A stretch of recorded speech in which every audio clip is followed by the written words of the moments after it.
नमस्कार, आप देख रहे हैं सत्य हिंदी और मैं हूं आपके साथ कृति सिंह। आइए रुक करते हैं इस वक्त की बड़ी खबरों की ओर। कांग्रेस का दावा, नई परिभाषा से 90% अरावली संरक्षण से बाहर।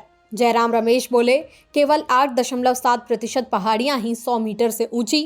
केंद्र ने विवाद के बाद नई माइनिंग लीज पर रोक के निर्देश दिए। कांग्रेस ने अरावली पहाड़ियों की नई परिभाषा को लेकर मोदी सरकार पर बड़ा हमला बोला है। कांग्रेस महासचिव जयराम रमेश ने दावा किया कि इस नई परिभाषा के तहत अरावली की 90% से ज्यादा पहाड़ियां संरक्षण से बाहर हो जाएंगी और खनन व रियल एस्टेट जैसी गतिविधियों के लिए खुल जाएंगी। उन्होंने कहा कि सरकार सिर्फ 100 मीटर से ऊंची पहाड़ियों को ही अरावली मान रही है, जबकि वन सर्वे ऑफ इंडिया के मुताबिक ऐसी पहाड़ियां केवल 8.7% हैं। जयराम रमेश ने इससे पर्यावरणीय संतुलन पर सीधा हमला बताया और कहा कि प्रधानमंत्री के वैश्विक पर्यावरणीय भाषण और जमीनी हकीकत में कोई तालमेल नहीं है। जयपुर में जेनजी युवाओं ने अरावली की नई परिभाषा के खिलाफ किया प्रदर्शन। नई परिभाषा में 100 मीटर से कम ऊंची पहाड़ियां अरावली से बाहर हो सकती हैं। केंद्र ने अरावली क्षेत्र में नई माइनिंग लीज पर पूर्ण प्रतिबंध की बात दोहराई। राजस्थान की राजधानी जयपुर में जेनजी युवाओं ने अरावली पहाड़ियों की नई परिभाषा के खिलाफ जोरदार प्रदर्शन किया।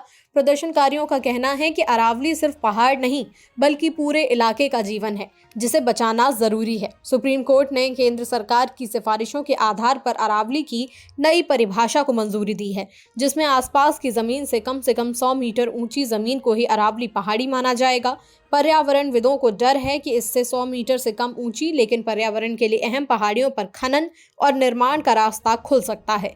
विरोध के बीच पर्यावरण मंत्रालय ने साफ किया है कि अरावली क्षेत्र में किसी भी नई माइनिंग लीज पर पूरी तरह रोक रहेगी। अरावली मुद्दे पर सोशल मीडिया पर भारी आक्रोश, लेकिन जमीनी आंदोलन सीमित। कांग्रेस ने छेड़ा अभियान, लेकिन गुटबाजी बनी बाधा।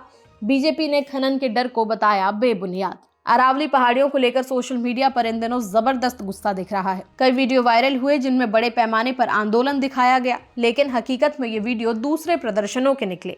सुप्रीम कोर्ट द्वारा अरावली की नई परिभाषा को मंजूरी मिलने के बाद लोगों में चिंता बढ़ी है। पर्यावरणविदों को डर है कि 100 मीटर से नीचे के इलाकों में खनन का रास्ता खुल सकता है।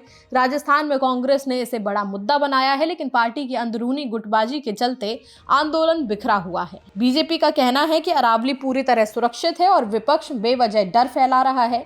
आने वाले दिनों में ये मुद्दा और गरमाने के आसार हैं। 17 साल बाद यूके से लौटे बीएनपी नेता तारिक रहमान का भव्य स्वागत। फरवरी चुनाव से पहले बीएनपी ने दिखाया बड़ा शक्ति प्रदर्शन। मां खालिदा जिया की गंभीर बीमारी भी वापसी की बड़ी वजह बनी। बांग्लादेश नेशनलिस्ट पार्टी बीएनपी के कार्यकारी अध्यक्ष तारिक रहमान 17 साल से आत्मनिर्वासन के बाद गुरुवार को ढाका लौटे। उनके स्वागत में हजारों नहीं बल्कि लाखों समर्थक सड़कों पर उतर आए। 60 वर्षीय तारिक रहमान पूर्व प्रधानमंत्री खालिदा जिया के बेटे हैं और फरवरी में होने वाले आम चुनाव में प्रधानमंत्री पद के बड़े दावेदार माने जा रहे हैं। समर्थक बनानी एयरपोर्ट रोड से पैदल मार्च करते हुए ढाका एयरपोर्ट पहुंचे। तारिक रहमान पत्नी जुबैदा और बेटी जैमा के साथ लंदन से लौटे। एयरपोर्ट से वो कड़े सुरक्षा इंतजामों के बीच जनसभा स्थल पहुंचे, जहां केवल वही संबोधित करेंगे। इसके बाद उन्होंने बीमार मां खालिदा जिया से अस्पताल में मुलाकात की।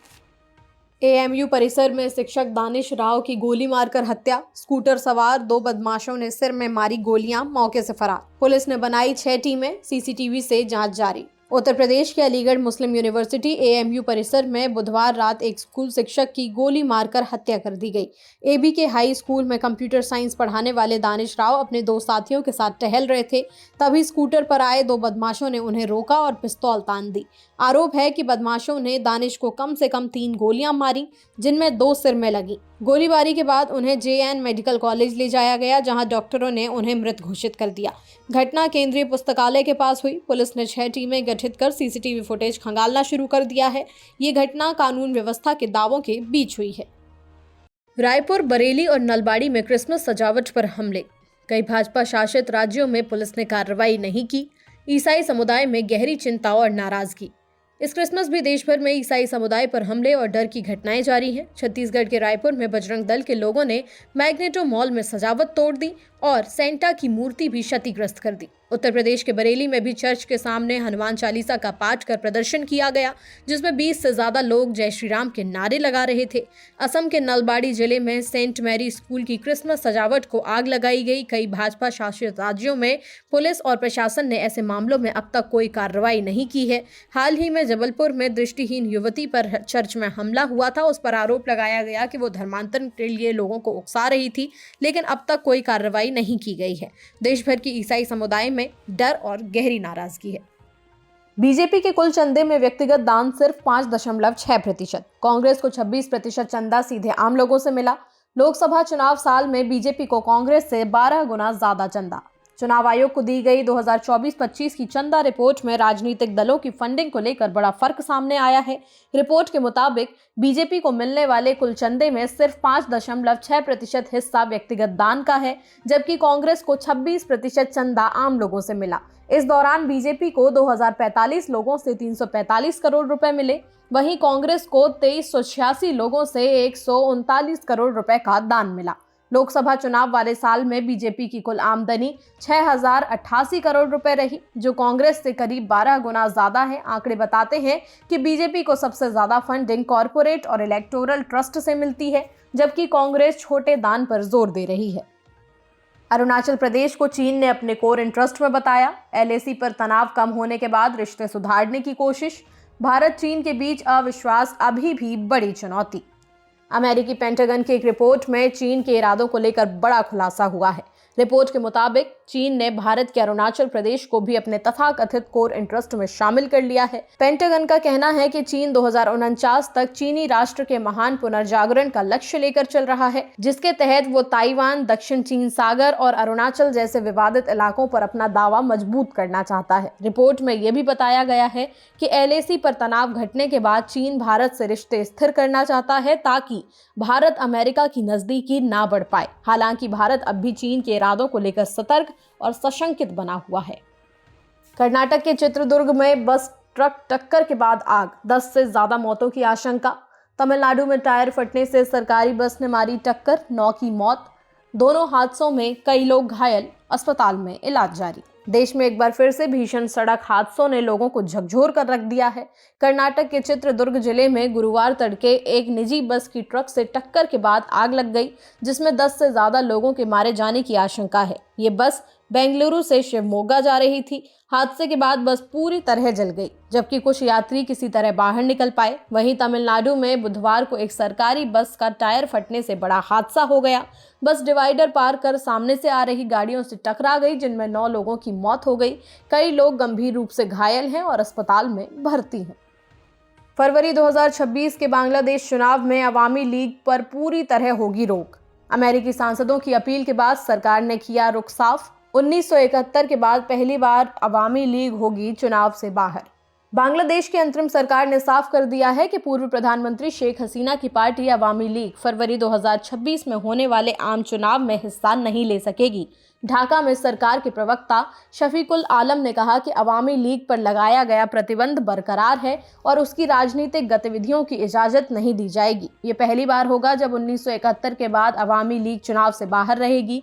ये बयान ऐसे समय में आया है जब अमेरिकी सांसदों ने बांग्लादेश में समावेशी चुनाव कराने की अपील की है। अंतरिम सरकार पहले ही कह चुकी है कि फरार नेताओं और प्रतिबंधित दलों को चुनाव लड़ने नहीं दिया जाएगा।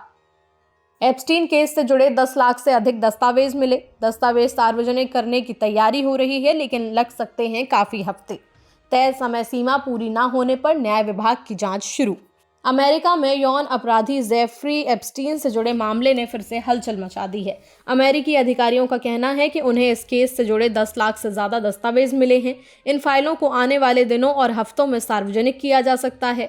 FBI और न्यूयॉर्क के संघीय अभियोजकों ने इन दस्तावेजों की जानकारी न्याय विभाग को दी है। न्याय विभाग का कहना है कि पीड़ितों की सुरक्षा को ध्यान में रखते हुए कानूनी समीक्षा की जा रही है और वकील 24 घंटे काम कर रहे हैं। हालांकि सभी फाइलें जारी होने में कुछ हफ्ते लग सकते हैं। तय समय सीमा तक दस्तावेज जारी न होने पर अब विभाग की जांच भी शुरू हो गई है। विष्णु प्रतिमा तोड़े जाने पर भारत ने जताई कड़ी आपत्ति। MEA ने कहा, आस्था को ठेस पहुंचाने वाले कृत्य अस्वीकार्य। भारत ने थाईलैंड, कंबोडिया से शांति और संवाद की अपील की। थाईलैंड कंबोडिया सीमा पर भगवान विष्णु की प्रतिमा गिराए जाने को लेकर भारत ने कड़ी प्रतिक्रिया दी है। विदेश मंत्रालय ने कहा है कि ऐसे अपमानजनक कृत्य दुनिया भर में आस्था रखने वालों की भावनाओं को ठेस पहुंचाते हैं। 2014 में बनी इस प्रतिमा को कथित तौर पर थाई सेना के इंजीनियरों ने बुलडोजर से गिरा दिया।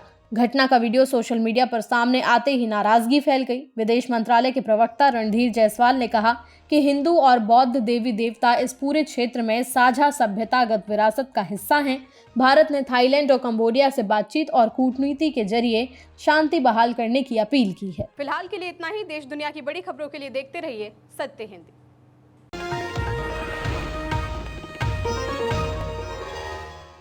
Copyright disclaimer under Section 107 of the Copyright Act 1976. Allowance is made for fair use for purposes such as criticism, comment, news reporting, scholarship, and research. Fair use is a use permitted by copyright statute that might otherwise be infringing.